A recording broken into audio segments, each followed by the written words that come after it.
Assalamualaikum warahmatullahi wabarakatuh dan salam sejahtera kepada pensyarah serta rakan-rakan sekalian.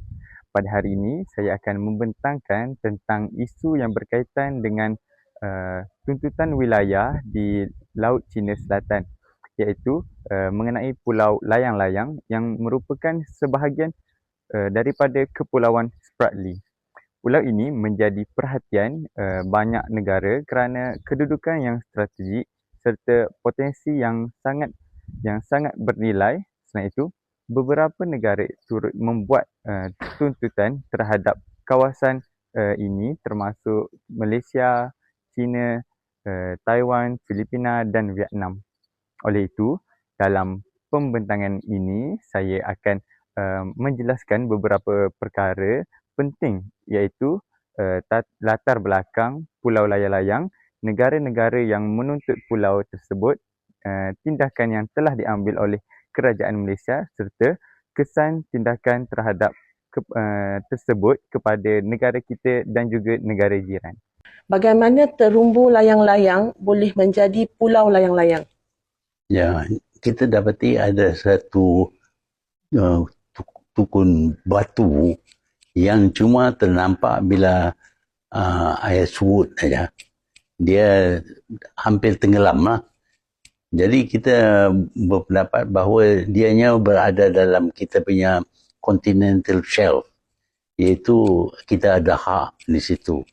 Jadi bila kita berpendapat bahawa kita perlu tentukan dianya dikuasai oleh kita. Dan kalau kita cuma bubuh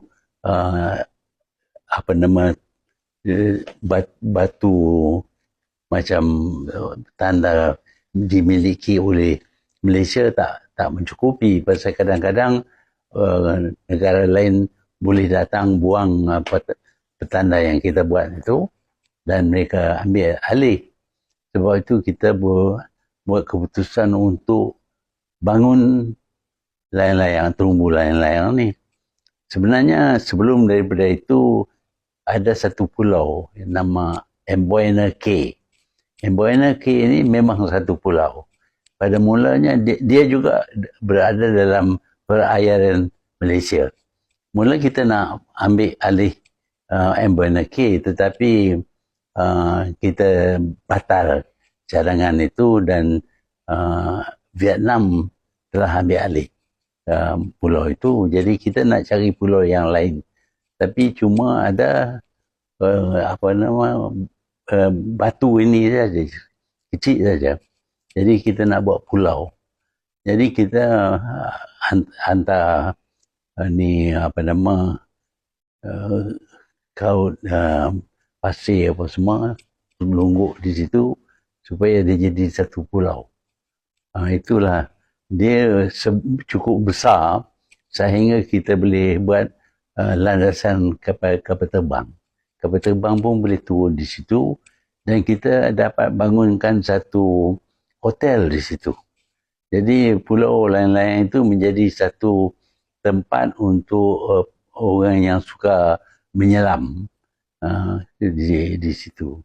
Jadi kita dapat satu pulau tambahan kepada Malaysia. Sebelum daripada itu tak ada apa situ, cuma tunggu batu saja.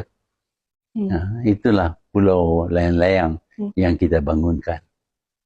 Dari segi kepentingan tenteraan ke, kedaulatan ke? Yalah, bila kita dah tentukan ini adalah milik Malaysia, kita terpaksa ada tentera di situ. Kita bangunkan satu pusat tentera di situ dan sepanjang masa ada tentera kita berada di situ. Selain daripada terumbu layang-layang yang menjadi pulau layang-layang, ada tak macam tempat-tempat lain yang ada 5 lagi pulau yang semacam itu yang merupakan tunggul batu yang ada kadang-kadang ada sedikit pasir dan kita juga tempatkan di situ tentera kita. Ada di situ, kita bangunkan sedikit tempat tentera kita berada di situ. Tujuannya ialah supaya kawasan itu airnya cetek. Kalau kita tak jaga, boleh jadi kapal akan rempuh pulau-pulau kecil ini dan akan berlaku satu malapetaka. Pulau Layang-Layang merupakan sebuah pulau kecil yang terletak di kawasan Laut Cina Selatan. Pulau ini juga dikenali sebagai Pulau Terumbu, iaitu Terumbu Layang-Layang, dan merupakan salah satu daripada gugusan pulau yang terdapat di Kepulauan Spratly. Walaupun saiz pulau itu tidak begitu besar, namun kedudukannya amat penting dari segi geopolitik dan keselamatan. Pulau ini berada di kawasan laluan perdagangan antarabangsa yang sangat sibuk, di mana banyak kapal dagang melalui kawasan tersebut setiap hari. Selain itu, kawasan Laut Cina Selatan juga dipercayai mempunyai sumber semula jadi yang sangat banyak seperti minyak dan gas asli. Oleh itu, pulau-pulau kecil seperti Pulau Layang-Layang menjadi sangat bernilai kepada negara-negara yang berhampiran dengannya. Bagi Malaysia, Pulau Layang-Layang dianggap sebagai bahagian daripada wilayah negara kerana kedudukannya yang berhampiran dengan negeri Sabah. Kerajaan Malaysia juga telah memantau serta mentadbir pulau ini sejak sekian lama. Selain itu, Malaysia turut membangunkan pulau ini dengan membina beberapa kemudahan asas seperti landasan kapal terbang dan pusat pelancongan bagi menunjukkan bahawa pulau tersebut berada di bawah pentadbiran negara. Pulau Layang-Layang mempunyai beberapa kepentingan yang sangat besar kepada negara, terutamanya dari segi keselamatan, ekonomi dan sumber alam. Pertama ialah kepentingan keselamatan. Kedudukan pulau ini di Laut Cina Selatan menjadikannya sebagai lokasi strategik untuk memantau pergerakan kapal dan aktiviti maritim di kawasan tersebut. Dengan adanya pulau ini, Malaysia dapat mengawasi keselamatan perairan negara dengan lebih berkesan. Kedua ialah kepentingan ekonomi. Kawasan Laut Cina Selatan dipercayai mempunyai sumber minyak dan gas asli yang sangat banyak. Sekiranya kawasan ini berada di bawah kawalan Malaysia, ia boleh memberikan manfaat ekonomi yang besar kepada negara. Dan ketiga ialah sumber perikanan. Laut Cina Selatan merupakan kawasan yang kaya dengan sumber hasil laut. Banyak nelayan dari negara-negara sekitar menjalankan aktiviti perikanan di kawasan ini kerana hasil tangkapannya yang banyak. Selain itu, Pulau Layang-Layang juga terkenal sebagai destinasi pelancongan yang menarik. Pulau ini menjadi salah satu lokasi menyelam yang terkenal di dunia kerana keindahan terumbu karangnya serta kepelbagaian kehidupan laut. Oleh sebab itu, pulau ini bukan sahaja penting dari sudut keselamatan tetapi juga mempunyai potensi besar dalam sektor pelancongan dan ekonomi. Selain itu, Pulau Layang-Layang juga terkenal sebagai destinasi pelancongan yang menarik. Pulau ini menjadi salah satu lokasi menyelam terkenal di dunia kerana keindahan terumbu karangnya serta kepelbagaian kehidupan laut. Oleh sebab itu, pulau ini bukan sahaja penting dari sudut keselamatan tetapi juga mempunyai potensi besar dalam sektor pelancongan dan ekonomi. Isu Pulau Layang-Layang tidak dapat dipisahkan daripada konflik tuntutan wilayah di Kepulauan Spratly. Beberapa negara telah membuat tuntutan terhadap kawasan ini sebab kerana faktor ekonomi dan strategi. Antara negara yang terlibat ialah Malaysia, China, Taiwan, Filipina dan Vietnam. China merupakan negara yang paling agresif dalam membuat tuntutan terhadap kawasan Laut Cina Selatan. Negara tersebut menggunakan konsep yang dikenali sebagai Nine Dash Line bagi menyokong tuntutannya terhadap sebahagian besar kawasan laut tersebut. Filipina dan Vietnam pula menuntut beberapa pulau dalam Kepulauan Spratly berdasarkan faktor sejarah serta kedudukan geografi.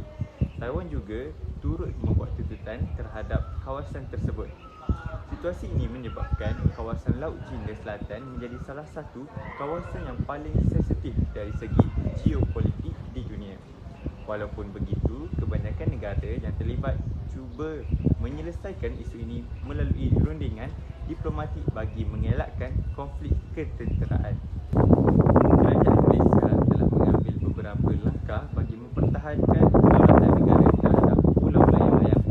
Antara langkah yang diambil ialah menempatkan pasukan keselamatan di pulau tersebut bagi memastikan kawasan tersebut berada di bawah kawalan kerajaan. Selain itu, kerajaan juga telah membina landasan kapal terbang di pulau tersebut bagi memudahkan pergerakan tentera serta pelawat yang ingin datang ke pulau tersebut. Malaysia juga membangunkan pulau ini sebagai destinasi pelancongan menyelam yang terkenal. Pembangunan ini menunjukkan bahawa Malaysia bukan sahaja menuntut pulau tersebut tetapi mentadbir dan mengurusnya secara aktif. Selain itu, Malaysia juga mengambil pendekatan diplomasi dalam menangani isu tuntutan wilayah ini.